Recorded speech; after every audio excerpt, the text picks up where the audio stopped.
Danger alerts. Using your precious gadgets near water might be a disaster waiting to happen.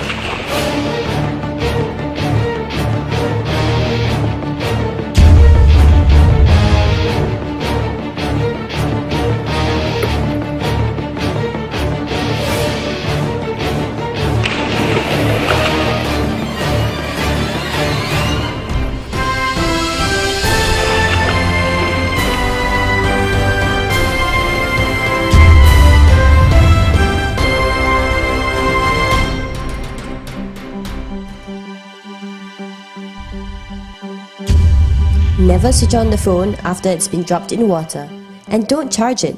This may cause a short circuit in your phone. Dry out your phone immediately. Remove all parts before you try to dry it. Use a vacuum cleaner and not a hairdryer. Contrary to common advice, try not to use a hairdryer to dry out the phone.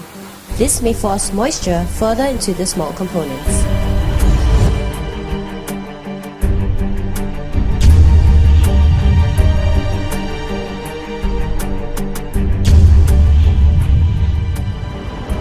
Trust me on this.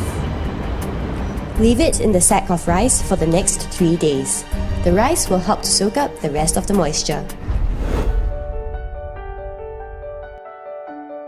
Remember, trying to revive your phone will take patience, so don't give up that fast.